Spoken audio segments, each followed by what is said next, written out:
इयत्ता 12वी वाणिज्य विषय चिटणीसाची कार्यपद्धती म्हणजेच SP प्रकरण 2 संस्थात्मक वित्त व्यवस्थेचे स्रोत यामधील 2.3 फरक हे आपण अभ्यासणार आहोत। फरक 3 आहेत। एक भाग आणि कर्ज रोखे, 2 समहक्क भाग आणि अग्रहक्क भाग आणि 3 मालकीचे भांडवल आणि कर्जाऊ भांडवल। हे तिन्ही फरक आपण अतिशय स्पष्टपणे सखोल असे कळतील असे अभ्यासणार आहोत। आणि याच्या मागचे प्रकरण 1 चा आपला जो फरक होता स्थिर भांडवल आणि खेळते भांडवल, या फरकाला विद्यार्थ्यांची सर्वात मोठी पसंती मला मिळालेली दिसून आली, कारण सर्वात जास्त व्ह्यूज हे फरकाला मला दिसून आले। तर आपण पहिल्यांदा पुस्तकातला फरक सखोल पाहूया आणि नंतर तो इतका मोठा फरक लक्षात कसा ठेवायचा याचे तुम्हाला मी शॉर्ट कीज देणार आहेत। पहिला आपण पुस्तकातला फरक अभ्यासूया। फरकाचे मुद्दे लिहिताना, फरक लिहिताना सामान्यपणे 3 कॉलम करायचे असतात एकाच पानावरती।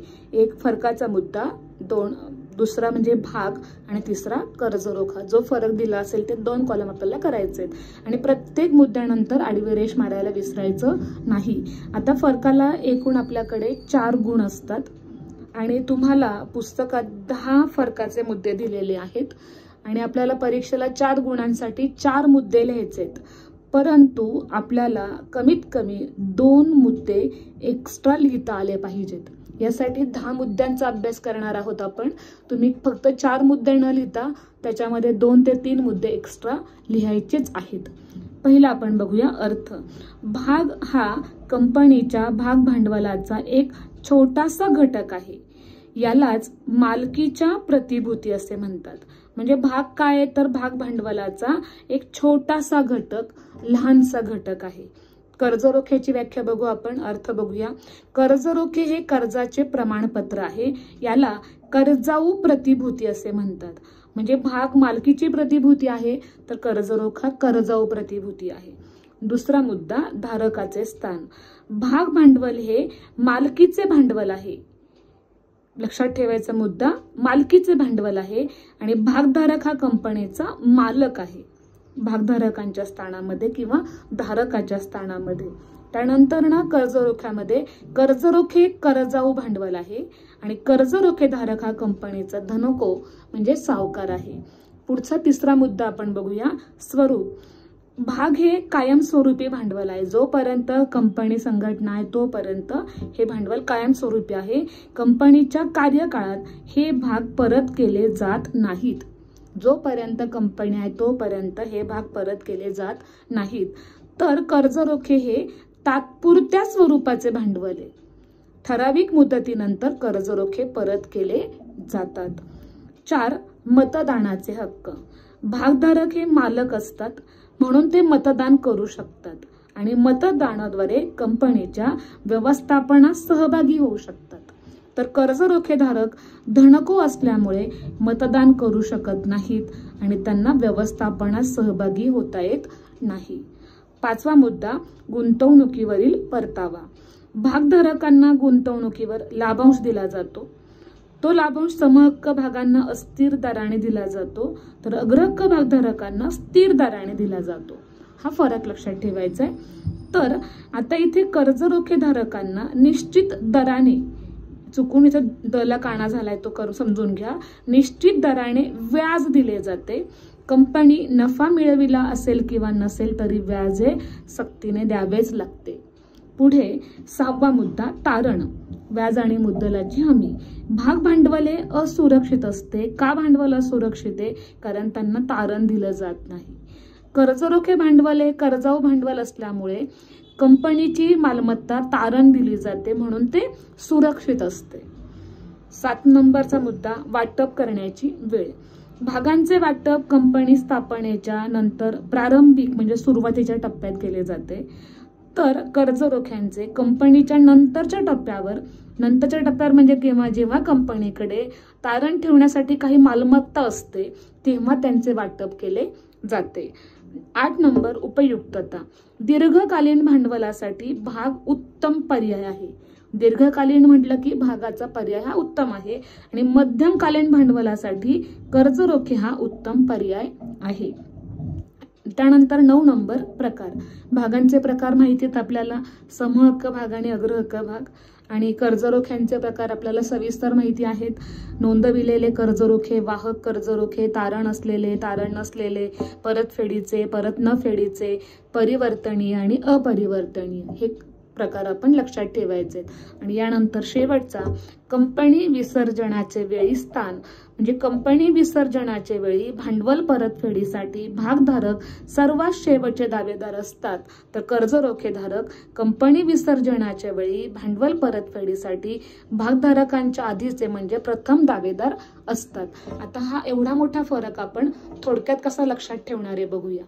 अगदी 10 ओळीमध्ये. म्हणजे अर्थ काय घेणार आहे, मालकीची प्रतिभूती, कर्जाऊ प्रतिभूती. पण परीक्षेला फक्त शब्द लिहायचे नाहीत, ते शब्द स्पष्टीकरण आपल्याला करून लिहायचं. हे लक्षात ठेवण्यासाठी तुम्हाला मी पॉइंट्स दिलेले आहेत. धारकाचे स्थान, मालक आणि धनको. स्वरूप कायमस्वरूपी भांडवल, तात्पुरत्या स्वरूपाचे भांडवल. मतदानाचे हक्क, मतदान करू शकतात, मतदान करू शकत नाहीत. गुंतवणुकीवरील परतावा, लाभांश मिळतो, कर्जरोखेदारांना व्याज मिळतं. तारण दिले जात नाही, तारण दिले जाते. वाटप करण्याची वेळ कंपनी स्थापनेनंतर सुरुवातीला आणि तारण ठेवण्यासाठी मालमत्ता असते तेव्हा. उपयुक्तता दीर्घकालीन भांडवलासाठी, मध्यमकालीन भांडवलासाठी. प्रकार समूह हक्क, गृह हक्क. आणि आता आपण सांगितलेले सविस्तर 8 प्रकार. कंपनी विसर्जन वेळी स्थान, सर्वात शेवटचे दावेदार असतात आणि सर्वात पहिले दावेदार असतात. तुमच्या माहितीसाठी 10 ओळीमध्ये आपण हा पूर्ण पानाचा फरक लक्षात ठेवू शकतो. आता आपण दुसरा फरक बघूया. नंतर तुम्हाला मी त्याचे शॉर्टकट्स पण देणार आहे. दुसरा फरक आहे आपला समूह हक्क भाग आणि अग्र हक्क भाग. फरकाचे 3 कॉलम, फरकाचा मुद्दा, समूह हक्क भाग आणि अग्र हक्क भाग. हा एकाच पानावर लिहायचा आहे, 2 पानावर विभागून लिहायचा नाही. अर्थ समूह हक्क भाग म्हणजे असे भाग जे अग्र हक्क भाग नसतात. आणि अग्र हक्क भाग म्हणजे अग्र हक्क भागांना काही अग्रक्रम दिले जात आहेत. लाभांश आणि कंपनी विसर्जनाचे वेळी भाग भांडवल परतफेडीसाठी यांचा अग्रक्रमाने विचार केला जातो. आता लाभांशाचा दर आपण बघूया. लाभांशाचा दर हा नफ्यावर अवलंबून असतो, त्यामुळे तो अनिश्चित असतो. आणि अग्र हक्क भागधारकांना दिला जाणारा लाभांश दर हा निश्चित स्वरूपाचा असतो. 3 मतदानाचा हक्क. समूह हक्क भागधारकांना सामान्यतः मतदानाचा हक्क असतो, त्यामुळे कंपनीत व्यवस्थापनेत त्यांचा सहभाग असतो. परंतु अग्र हक्क भागधारकांना मतदानाचा मर्यादित स्वरूपाचा हक्क असतो. त्यांचे हितसंबंध ज्यामध्ये गुंतले आहेत अशाच मुद्द्यावर ते मतदान करू शकतात, एरवी नाही. चौथा मुद्दा भांडवल परतफेड. कंपनीच्या हयातीत म्हणजे जोपर्यंत कंपनी आहे तोपर्यंत समूह हक्क भाग भांडवल परत मिळू शकत नाही. त्यानंतर इथे फक्त काय दिलं, अपवाद भागांची परत खरेदी असेल, बायबॅक असेल तर मात्र परतफेड केली जाते. कंपनीचे परतफेडीचे अग्र हक्क भागांचे वाटप करू शकते जे कंपनीच्या कार्यकाळात परत केले जाते. ह्याला विशिष्ट मुदतीनंतर परत केले जाणारे भांडवल म्हणतात. भांडवलाचे स्वरूप. समूह हक्क भाग भांडवलाला जोखमीचे भांडवल म्हणतात. आणि अग्र हक्क भाग भांडवल हे सुरक्षित भांडवल आहे, कारण यांना स्थिर दराने परतावा मिळतो. आता 6 गुंतवणूकदाराचे स्वरूप. जे गुंतवणूकदार जोखीम पेलण्यास तयार असतात ते समूह हक्क भाग खरेदी करतात. परंतु जे गुंतवणूकदार सजग सावध असतात, त्यांना सुरक्षित गुंतवणूक हवी असते, ते अग्र हक्क भागामध्ये गुंतवणूक करतात. आता दर्शनी मूल्य बघूया. समूह हक्क भागांचे दर्शनी मूल्य साधारणतः 1 रुपया किंवा 10 रुपये इतके तुलनेने कमी असते, अल्प असते. आणि अग्र हक्क भागांचे दर्शनी मूल्य समूह हक्क भागांच्या तुलनेने कसं असते, जास्त, म्हणजे रुपये 100 इतके असते. त्यानंतर हक्क भाग व बोनस भाग. हक्क भाग व बोनस भाग मिळण्याचा समूह हक्क भागधारकांना अधिकार असतो, पण तो हक्क मात्र अग्र हक्क भागधारकांना अजिबात नसतो. त्यानंतर भांडवल वृद्धी.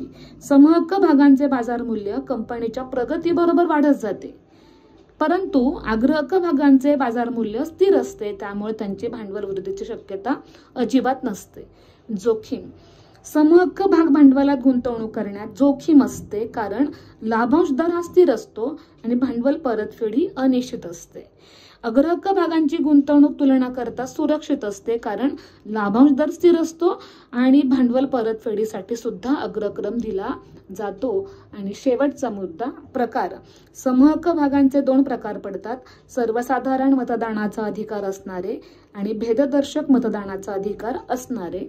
आणि अग्रहक्क भागांचे एकूण 8 प्रकार पडतात, संचयी अग्रहक्क भाग, असंचयी अग्रहक्क भाग, लाभभागी अग्रहक्क भाग, अलाभभागी अग्रहक्क भाग, परिवर्तनीय अग्रहक्क भाग, अपरिवर्तनीय अग्रहक्क भाग, परतफेडीचे अग्रहक्क भाग, न परतफेडीचे अग्रहक्क भाग. आता एवढा सगळा फरक आपण पुन्हा एकदा छोट्याशा 10 मुद्द्यांमध्ये आपण हा फरक समजावून घेऊया.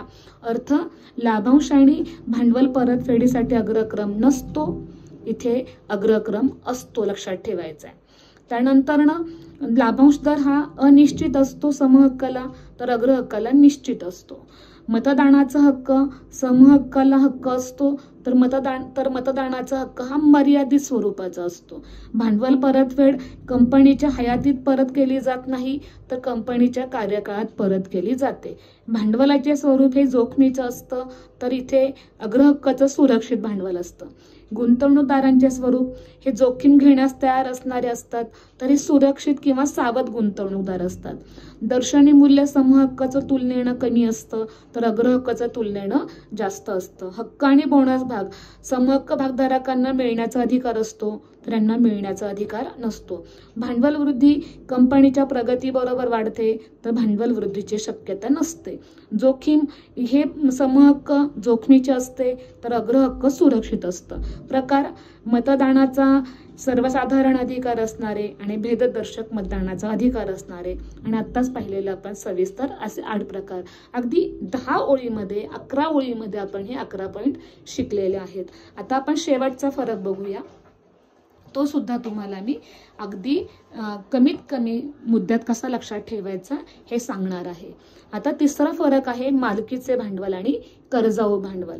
फरकाचा मुद्दा मालकीचे भांडवल आणि कर्जाऊ भांडवल. अर्थ, मालकीचे भांडवल भागधारकांच्या मदतीने उभे केले जाते. मालकी म्हणजे भागधारक आले, आणि कर्जाऊ भांडवल हे धनको म्हणजे सावकारांच्या मदतीने उभे केले जाते, म्हणून याला ऋण भांडवल असे म्हणतात. आता स्रोत, हे भांडवल समहक्क भाग आणि अग्रहक्क भाग यांचे वाटप करून गोळा केले जाते. तर कर्जाऊ भांडवल हे कर्ज रोखे, मुदत ठेवी, बँकेचे तसेच वित्तीय संस्थेचे कर्ज इत्यादीद्वारे गोळा केले जाते. तिसरा मुद्दा आहे गुंतवणुकीवरील परतावा. आता भागधारकांना त्यांच्या गुंतवणुकीवर उत्पन्न म्हणून लाभांश मिळतो. लाभांश शब्द महत्वाचा आहे. आणि लाभांश दर हा आपण पाहिला मागच्या फरकामध्ये, समहक्काला निश्चित असतो, तर अग्रहक्कांसाठी तो निश्चित असतो. समहक्काला तो अनिश्चित असतो, निश्चित नसतो. म्हणजे आता कर्जाऊ भांडवलामध्ये कर्जधारकाला त्याच्या गुंतवणुकीवर उत्पन्न म्हणून स्थिर दराने व्याज मिळते, आणि व्याजाचा दर हा निश्चित म्हणजे स्थिर असतो. स्थान, भागधारक हे कंपनीचे मालक असतात, तर कर्ज रोखेधारक हे कंपनीचे धनको असतात. कर्जधारक धनको असतात.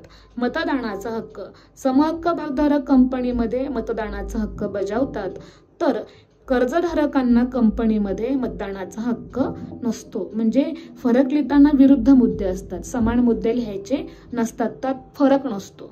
भांडवलाची परतफेड, भागधारकांना कर्जधारकाच्या पुढे प्राधान्य दिले जात नाही. कंपनी विसर्जनाच्या वेळी कर्जधारकांची देणी दिल्यानंतर भागधारकांची रक्कम परत केली जाते. म्हणजे आधी कर्ज दिलं जातं आणि मग भागधारकांची रक्कम मालकीचं भांडवल दिलं जातं. कंपनी विसर्जनाच्या वेळी कर्जधारकांना त्यांची मुद्दल परत घेण्यासाठी भागधारकांच्या आधी प्राधान्य अग्रक्रम दिला जातो. आणि शेवटचा मुद्दा संपत्तीवरील प्रभार म्हणजे मालकी. भागधारकांच्या कंपनीच्या मालमत्तेवर संपत्तीवर कोणताही प्रभार नसतो. म्हणजे भागधारकांची मालकी नसते कंपनीच्या मालमत्तेवर, परंतु सुरक्षित कर्ज रोखे तारण जर असेल तर कंपनीच्या मालमत्तेवर मात्र यांचा कर्जदारांचा प्रभार म्हणजे मालकी हक्क असतो. आता हाच आपण थोडक्यात शिकूया पॉइंट, जे 7 मुद्दे 7 ओळीत आपण शिकणार आहोत. अर्थ, भागधारकांच्या मदतीने उभे, धनकोंच्या मदतीने उभे. स्त्रोत समहक्क भाग किंवा अग्रहक्क भागांचे वाटप करून, कर्ज रोखे, मुदत ठेवी, बँकेचे, वित्तीय संस्थेचे कर्ज, गुंतवणुकीवरील परतावा, लाभांश आणि इथे कर्ज भांडवलामध्ये व्याज, स्थान मालक असतात, धनको असतात, मतदानाचा हक्क असतो, मतदानाचा हक्क नसतो, भांडवलाची परतफेड प्राधान्य दिले जात नाही, प्राधान्य दिले जाते, संपत्तीवर प्रभाव नसतो आणि संपत्तीवर प्रभार असतो. प्रभार म्हणजे मालकी हक्काचा बोजा. अशा प्रकारे तुम्हाला आज आपण जे 3 फरक अभ्यासलेत हे फरक नक्कीच संक्षिप्त आणि स्पष्टीकरण स्वरूपात तुम्हाला कळालेले असतील. कळाले नसतील तर पुन्हा एकदा व्हिडिओ बारकाईनं अभ्यासावा. धन्यवाद.